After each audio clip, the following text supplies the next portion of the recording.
Hello दोस्तों, ECP live में आपका स्वागत है। मैं क्लास 6 का चैप्टर 10 यानी एंगल चैप्टर का वर्कशीट 1 बता रहा हूँ। चलिए शुरू करते हैं दोस्तों। सबसे पहले है नेम द फॉलोइंग एंगल। दोस्तों ये एंगल का नाम बताना है। तो नेम द फॉलोइंग एंगल में पहले दोस्तों एक लाइन में सारे एंगल के बारे में बता देता हूँ। जैसे यहाँ शुरू करते हैं दोस्तों, ये हम लोग का ये लाइन है।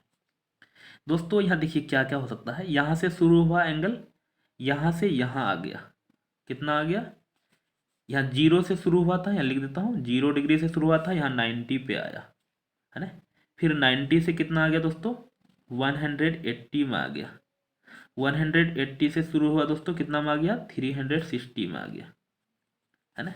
तो दोस्तों जब 0 से शुरू हुआ था ना, इसको जीरो एंगल बोलते हैं। 90 में आ गया तो राइट एंगल बोलते हैं। 180 में आ गया तो स्ट्रेट एंगल बोलते हैं। और पूरा फिर घूम के यहीं आ गया 360 में, तो इसको कंप्लीट एंगल बोलते हैं। फिर से एक बार रिपीट, 0 में है जब शुरू ही हुआ है तो जीरो एंगल दोस्तों, 90 में राइट एंगल है ना। उसके बाद 108 वो दोस्तों 180 में ऐसे सीधा जब आ जाता है तो इसको बोलते हैं क्या, स्ट्रेट एंगल। जब घूम के यहाँ आ जाता है बोलते हैं तो कम्प्लीमेंट्री एंगल। दोस्तों ये कंप्लीट एंगल अब समझ में आया। अब दोस्तों एक चीज यहाँ देखिए, मतलब जीरो को तो जीरो एंगल राइट, 90 को राइट एंगल, लेकिन इसके बीच में जो है जीरो से थोड़ा सा भी बड़ा, 90 से थोड़ा सा भी बड़ा, ना ही जीरो ना ही 90, इसके बीच का ये ड्यूरेशन होता है, ये एक्यूट एंगल कहते हैं, एक्यूट एंगल। और 90 से ज़्यादा 180 से कम इसको ऑब्ट्यूज एंगल कहते हैं। दिक्कत OBTUSE तो आप सुने होंगे। और 180 से ज़्यादा 360 से कम इसको कहते हैं रिफ्लेक्स एंगल। समझ में आ रहा है दोस्तों। वीडियो को पीछे करके फिर से देख सकते हैं, मैं यहाँ बता दिया सारा। अब शुरू करते हैं दोस्तों। ये सारा एंगल हो गया, इसके अलावा कोई एंगल नहीं है, सारा एंगल हो गया। चलिए शुरू करते हैं। समझ में आया होगा दोस्तों। तो यहाँ हम लोग को नंबर 1 का दोस्तों ए नंबर क्या करना है, नेम द फॉलोइंग एंगल। दोस्तों नाम लिखना है, यहाँ नहीं बताना है कौन एंगल है। तो हम लोग दोस्तों बीच वाला को बीच में लिखना जरूरी है। तो इसको एंगल ZXY भी बोल सकते हैं, लेकिन YXZ भी बोल सकते हैं। तो कोई एक लिख देता हूँ, मतलब बीच में X बोलना जरूरी है। बी नंबर दोस्तों, इसमें तो नाम नहीं दिया है लेकिन 5 लिख दिया था, इसको एंगल 5 भी लिख सकते हैं। इसमें दोस्तों 5 नहीं ए लिखा है, तो इसमें सी नंबर में एंगल ए लिख सकते हैं। दोस्तों ध्यान रखना, ये वाला लाइन ये सीधा रखते हैं यहाँ नीचे, तभी एंगल बनेगा। अगर ये दोस्तों ऐसा लिख दीजिएगा तो ग्रेटर देन लेस देन हो जाएगा। उसके बाद कितना है, डी नंबर में, जिसको एंगल क्या कहेंगे दोस्तों, पी कहेंगे। उसके बाद दोस्तों ई नंबर में एंगल क्या है दोस्तों, ये तो पूरा घुमा हुआ है ना, लेकिन ये कितना है यहाँ दोस्तों, आर भी यही है। तो दोस्तों इसको कैसे लिखेंगे, पी आर उसी में है दोनों लाइन में, तो घूम के वही अब जो कंप्लीट एंगल बताए थे वही है। तो एंगल आर से शुरू हुआ था, फिर पी गया, फिर दोस्तों क्यू में वापस आया, यही है ना। उसके बाद दोस्तों एफ में, एफ नंबर में क्या हो गया, एंगल 3 लिख सकते हैं, इसको ऐसे घुमा हुआ है ना। समझ में आया। आगे बता रहे हैं, draw the following angle as per their type, use scale and pencil only. Scale pencil के यूज करके बताना है। दोस्तों इस सब के बारे में जानते होंगे, इसको क्या बोलते हैं, नाम बोलिए, नाम बोलिए, नहीं जानते हम तो इसको डिवाइडर कहते हैं, इसको कंपास कहते हैं। ये तो जानते हैं, मुझे बताने का ज़रूरत नहीं है, लेकिन इसको नहीं जानते हैं, मैं बता देता हूँ। इसको रूलर कहते हैं, इसको प्रोटेक्टर कहते हैं। और ये पेन है और इसके अंदर में पेंसिल है दोस्तों, पेंसिल की सहायता से बनाना। फिर से प्रोटेक्टर, कंपास, डिवाइडर, और ये है रूलर या स्केल भी बोलता है बच्चा सबको, बच्चा सब तो स्केल भी बोलते हैं। तो चलिए हम लोग को बनाना है, draw the following angle, angle बनाना है एज पर देयर टाइप, है ना।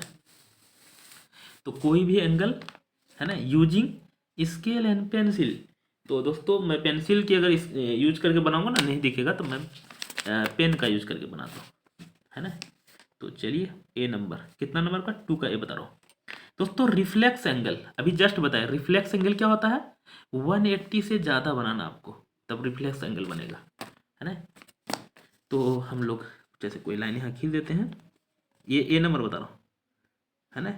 अब रिफ्लेक्स एंगल यहाँ शुरू हुआ दोस्तों, इसमें कोई भी 180 से ज़्यादा, है ना, तो ये रिफ्लेक्स एंगल बन गया। और नाम लिखना है क्या, यहाँ एल, यहाँ एम, यहाँ एन। दोस्तों यहाँ बीच में एम है ना, तो एम लिखना बीच में जरूरी है, चाहे यहाँ लिखो एल कोई दिक्कत नहीं, यहाँ लिखो एन कोई दिक्कत नहीं, एम यहाँ लिखना जरूरी है। बी नंबर दोस्तों क्या बनाना है, ऑब्ट्यूज एंगल। अभी बताए दोस्तों 90 से कम एक्यूट, 90 से ज़्यादा ऑब्ट्यूज, लेकिन 180 से कम होना चाहिए। तो चलिए ये बना देता हूँ, है ना। और ये दोस्तों ये तो 90 होगा, तो 90 से थोड़ा सा बढ़ा देते हैं, है ना। ये ऑब्ट्यूज एंगल बन गया बी नंबर। तो ये एक खाली वाई लिखा है दोस्तों, यहाँ देखिए वाई, तो यहाँ वाई भर देते हैं। उसी तरह से सी नंबर क्या बोला है, कंप्लीट एंगल। दोस्तों कंप्लीट एंगल कैसे बनाएंगे, हमें पेंसिल से, इसका मतलब दोस्तों ये लाइन जो है ना यहीं पे गया है, मतलब वहीं से आया था और वहीं पे घूम के फिर गया। और यहाँ दिया हुआ है एक्स वाई, यहाँ बीच में लिखेंगे, है ना, और जेड, फिर यही कंप्लीट एंगल है। डी नंबर में रिफ्लेक्स एंगल दोस्तों सेम है, ये रिफ्लेक्स एंगल ये भी है ना, 3 भी रिफ्लेक्स एंगल ही बोल दिया है। तो ये लिखना है क्या, रिफ्लेक्स एंगल, और एंगल का नाम 3 देना है, 3 दिया हुआ है। समझ में आया होगा दोस्तों। आगे 3 नंबर में है, arrange the following angle according to their measure in ascending order. दोस्तों बढ़ते हुए क्रम में, तो सबसे छोटा कौन है दोस्तों, देख लेते हैं पहले। ऑब्ट्यूज एंगल है, स्ट्रेट एंगल है, जीरो एंगल है, right angle, reflex angle, complete angle, acute angle. तो सबसे छोटा जीरो एंगल, क्योंकि इसको जीरो एंगल जीरो होता है, तो जीरो एंगल ANGLE। दोस्तों जीरो एंगल के बाद acute angle ACUTE, acute angle यहाँ है। एक्यूट के बाद दोस्तों राइट एंगल 90 डिग्री होता है, RIGHT, right ANGLE। Right angle के बाद दोस्तों ऑब्ट्यूज एंगल OBTUSE, ऑब्ट्यूज। दोस्तों पेन खत्म हो गया लगता है, नया पेन निकालते हैं। तो ऑब्ट्यूज एंगल OBTUSE, ऑब्ट्यूज चल ही नहीं रहा, नया है तो ऑब्ट्यूज एंगल। ऑब्ट्यूज के बाद दोस्तों और कौन चीज़ है यहाँ, स्ट्रेट एंगल, क्योंकि 180 वाला है स्ट्रेट एंगल, यहाँ STRAIGHT, straight angle ANGLE, straight angle. उसके बाद स्ट्रेट एंगल के बाद दोस्तों क्या आ जाएगा, reflex angle ANGLE, reflex angle के बाद complete angle COMPLET, complete ANGLE। मैं एक बार बता देता हूँ दोस्तों, जीरो एंगल जीरो वाला को कहते हैं एक्यूट, 90 से कम, जीरो से बड़ा। राइट एंगल पूरा 90, ऑब्ट्यूज एंगल 90 से ज़्यादा, 180 से कम। स्ट्रेट एंगल दोस्तों 180 को कहते हैं, रिफ्लेक्स एंगल 180 से ज़्यादा, 360 से कम, कंप्लीट एंगल 360, है ना। मैं वो बता दिया, बोल नहीं बताना, लेकिन मैं बता दिया आपको, ताकि आखिर क्या है ना, तो वो पता चलेगा, है ना। दोस्तों अगर मेरे चैनल में, इस चैनल में नए हैं तो सब्सक्राइब कर लीजिए और दोस्त के शेयर भी कीजिएगा। दोस्तों मैं अभी जैसे पेन चेंज किया तो पेन से याद आया, मेरे पास मैं उतना प्रैक्टिस किया हूँ ना, मेरा पेन देखिएगा ना अब, तो आपको लगेगा मैं ज़िंदगी भर चलाऊंगा तो इतना नहीं कर पाऊंगा, है ना। तो मैं कभी दिखाऊंगा आपको मेरे पास पेन कितना सारा है, वह ख़त्म हुआ पेन। आगे बढ़ते हैं 4 number, look at the picture and answer the question. ये पिक्चर को देख के दोस्तों यहाँ दिया हुआ है ना, name the point in the interior of the. दोस्तों इंटीरियर होता है क्या, जैसे मैं थोड़ा सा बता देता हूँ पहले। ये दोस्तों यहाँ कोई भी पॉइंट लिया है ना, तो इसके ये इंटीरियर कहलाएगा, और ये इसके बाहर लेंगे तो एक्सटीरियर, और इस लाइन में लेंगे तो ऑन द लाइन हो जाएगा। तो चलिए देखते हैं इसमें क्या क्या बताना। तो यहाँ हम लोग को ए नंबर में, name the point in the interior of LMN, कहाँ पे है LMN। तो इंटीरियर देख रहे हैं ये अंदर में है, दिक्कत दोस्तों समझ में आ रहा होगा, ये इंटीरियर है। अंदर में कौन कौन पॉइंट है, तो दोस्तों ये Y है, B है और C है, तो ये सब पॉइंट है। कौन कौन पॉइंट हो जाएगा ए नंबर का, तो पॉइंट BCYB, Y है कोमा B है कोमा C है। बी नंबर में क्या बोल रहा है दोस्तों, name the point which lie in the angle, है ना, रीजन ऑफ LMN। दोस्तों लाई बोल रहा है, उसमें कौन है ना, तो उसमें कौन है दोस्तों, तो इसमें कौन कौन बहुत सारा हो जाएगा, दोस्तों यहाँ लिख दिया है एंगुलर रीजन में, मतलब इस रीजन में, यहाँ से ये एंगल के इस दायरे में कौन कौन है। तो पहला तो एल है, उसके बाद एम है, उसके बाद एन है, ये तो ऑन द लाइन है, और इस रीजन के अंदर में ये भी आ रहा है, वाई है, बी है और सी है ना। सिर्फ ऑन द लाइन बोलता तो यही तीन होता दोस्तों, लेकिन ये रीजन लगा दिया है तो ये भी आ जाएगा उसके अंदर में, ये रीजन लगाने के कारण। अगला सी नंबर देखते हैं। Name the point which lies in the exterior of L M N. Exterior इसके बाहर में कौन है ना। एक्सटीरियर बताना दोस्तों, तो बाहर में दोस्तों अब देख रहे हैं ए है और पी है और एक्स है, तो ए पी और दोस्तों एक्स, ये तीन है। उसके बाद 5 नंबर में क्या बोल रहा है दोस्तों, right any other name for the following angle. दोस्तों एंगल का दूसरे तरह से कैसे नाम लिख सकते हैं, जैसे मैं ये एंगल बनाए, इस एंगल में यहाँ ए लिख दिए, यहाँ बी लिख दिए, यहाँ सी लिख दिए, और इसमें यहाँ लिख दिए हैं क्या दोस्तों, यहाँ मैं लिख देता हूँ कुछ भी, जैसे 4 लिख दिया। तो इस एंगल को हम लोग कैसे कैसे लिख सकते हैं, एक तो पहला लिख सकते हैं एंगल ए, तो भी सही है, या angle B A C, angle B A C तो भी सही है, angle C A B, C A B तो भी सही है, या एंगल सिर्फ यहाँ 4 लिखा हुआ है तो ये 4, मतलब 4 तरह से लिख सकते हैं इसको, है ना। समझ में आया, ऐसा तरह से लिख सकते हैं। तो यही एंगल को हम लोग दूसरा तरह से खोज के निकालना है। तो एंगल 1 है, पहले देख लेते हैं, यहाँ 1 है, 4 3 5, यहाँ 2 लिखा हुआ है। तो एंगल 1 इसको हम लोग क्या लिख सकते हैं दोस्तों, जी बी ए या ए बी जी, दोनों तरह से लिख सकते हैं। लेकिन एंगल बी नहीं लिख सकते हैं, क्योंकि बी लिखेंगे तो ये भी आ जाएगा, है ना। तो इससे एंगल बी इसको नहीं लिख सकते हैं, तो हम लोग ए बी क्या जी लिख सकते हैं। जी बी ए दोनों लिख सकते हैं, लेकिन ए बीच में, बी बीच में बोलना जरूरी है। उसके बाद बी नंबर में A F G, A F G ये वाला, तो उसको एंगल 4 भी लिख सकते हैं, या एंगल एफ भी लिख सकते हैं। तो एंगल 4 लिख देता हूँ, एफ भी लिख सकते हैं, लेकिन दोस्तों इसमें क्योंकि सिंगल एंगल बन रहा था। सी नंबर एंगल टू को दोस्तों जी ई डी या डी ई जी दोनों लिख सकते हैं, डी ई और जी। दोस्तों अगर आपका बुक में अगर डी जी या ई जी डी ऐसे इस तरह से हो तो कोई दिक्कत नहीं, वो गलत नहीं माना जाएगा, है ना। उसके बाद डी नंबर एंगल 5 यहाँ है दोस्तों, इसको डी जी ई या ई जी डी दोनों लिख सकते हैं, तो हम लोग डी जी ई लिख देता हूँ। उसके बाद है दोस्तों ई नंबर में क्या बोल रहा है, ऊपर कर लेता हूँ थोड़ा, ई नंबर में है बी जी डी, बी कहाँ पे गया, हाँ बी जी डी, इसको एंगल 3 भी लिख सकते हैं, तो एंगल 3। समझ में आया होगा दोस्तों, आगे बता रहे हैं। दोस्तों अगर मेरे चैनल में नए हैं तो सब्सक्राइब कर लीजिए और दोस्तों के शेयर भी कीजिएगा। दोस्तों बहुत सारा बच्चा वीडियो देखते हैं लेकिन सब्सक्राइब नहीं कर सकते हैं, इसमें आप ही का घाटा है। जो मैं वीडियो अपलोड करूँगा तो आपके पास नहीं आएगा, आपको खोजना पड़ेगा फिर। तो सब्सक्राइब करके रखेंगे तो वीडियो आपके पास आने लगेगा, और मैं क्या आपको इन्फॉर्मेशन बता रहा हूँ वो भी आपको मिलते रहेगा, तो सब्सक्राइब कर लीजिए, है ना। तो look at the figure and answer the following question. ये दोस्तों फिगर दिया हुआ है, पी क्यू आर एस है, ये ओ है। अब इसमें हम लोग बताना है, तो चलिए शुरू करते हैं। Is the point P in the, दोस्तों अभी जस्ट बताए थे एक्सटीरियर मतलब बाहर और इंटीरियर मतलब अंदर, और ऑन द लाइन में उस लाइन पर।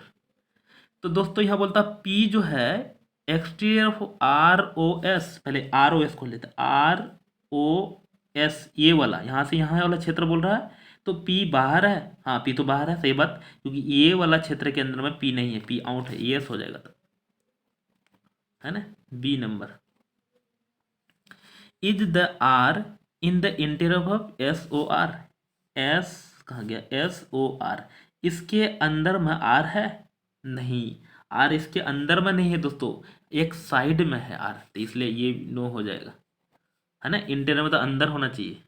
उसके बाद C number is the point Q, है ना, is the interior R O P, R O P इसके बीच में क्यू है, सही है दोस्तों, इंटीरियर बोला है और यस है। अगला डी के बाद सी के बाद D, is the point S in the exterior of P O Q, P O Q का कौन बोला है, एस, एक्सटीरियर है दोस्तों, सही है। पी और क्यू यहीं तो कर रहा है, ई रीजन आ रहा है, इसके बाहर में है, ये भी यस है। नेक्स्ट खत्म हो गया ई नंबर। उसके बाद है name the point which is the interior of P O R. P O R मतलब इसके बीच में आना चाहिए, यहाँ से यहाँ, यहाँ से यहाँ आना चाहिए, लेकिन the exterior of S O R, S O R के बाहर होना चाहिए। तो कौन पॉइंट इसके अंदर में है और इसके बाहर में? तो ये दोस्तों एक ही दिख रहा है, वो क्यू पॉइंट है ना। क्यू पॉइंट देखिए, यहाँ से यहाँ लेंगे तो इसके अंदर में है, और यहाँ से यहाँ लेंगे तो इसके बाहर में है। चलिए नेक्स्ट 7 नंबर में आते हैं। 7 नंबर में क्या है दोस्तों?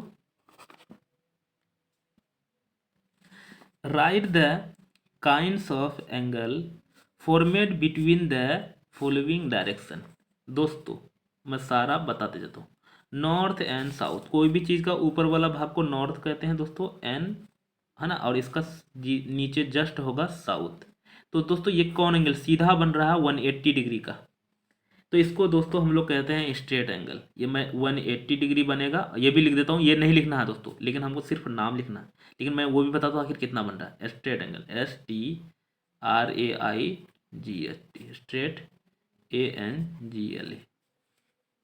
नेक्स्ट उसके बाद है दोस्तों B number, north and north west. दोस्तों नॉर्थ है, ये नॉर्थ है, और नॉर्थ वेस्ट, पहले ये साउथ होगा दोस्तों, इधर होगा ईस्ट, इधर होगा वेस्ट, तो नॉर्थ वेस्ट मतलब यहाँ है ना, यहाँ से यहाँ ये बनता है 45 डिग्री का। 45 डिग्री का बनेगा तो ये होगा एक्यूट एंगल, ACUTE। एंगल तो लिख लेंगे, यहाँ एंगल लिख देंगे ANGLE। दोस्तों क्यों हो रहा, कैसे हो रहा, वो सारा डिटेल बता रहा हूँ, तो इसलिए सब्सक्राइब तो बनता है। साउथ एंड ईस्ट, दोस्तों साउथ ये है, ईस्ट ये है, तो ये देखिए 90 डिग्री का बन रहा है ना, तो 90 डिग्री, 90 डिग्री को राइट एंगल कहते हैं, RIGHT। ये लिख देता हूँ ANGLE। उसके बाद सी के बाद डी, ईस्ट एंड वेस्ट। दोस्तों ईस्ट एंड वेस्ट, फिर दोस्तों ये सीधा 180 डिग्री का बनेगा, तो 180 डिग्री, और इसको फिर कहते हैं straight angle, STRAIGHT, straight angle ANGLE।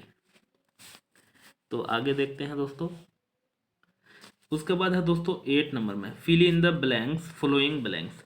A reflex angle is measure more than dash and less than dash। दोस्तों रिफ्लेक्स एंगल हम बताए थे 180 से ज़्यादा होता है तो रिफ्लेक्स एंगल होता है, मतलब 180 से ज़्यादा है ना, और यहाँ 360 से कम, यहाँ 180 भरा जाएगा, यहाँ 360। ये नंबर बी नंबर में देखते हैं क्या होता है। दोस्तों हम शुरू में जो बताए थे, अगर उसको ध्यान रखेंगे, मैं एक बार और दिखा देता हूँ, ये जो बताए थे शुरू में, इसको ध्यान रखेंगे ना, एक भी नहीं इसमें गलत नहीं होगा, ये सारा चैप्टर उसी से रिलेटेड है।